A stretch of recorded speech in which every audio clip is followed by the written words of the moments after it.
bread baking hands. Best solution is this.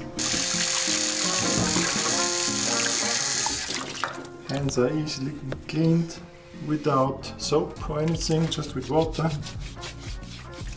And how is the net? Just wash it with water a bit. No remains of the dough.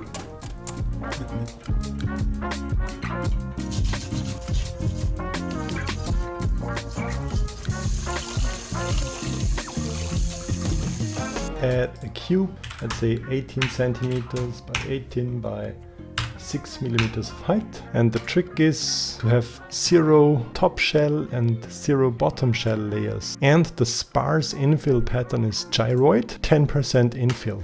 And the slicer has done all of the work for us. And this is the wavy gyroid infill. It's really magic.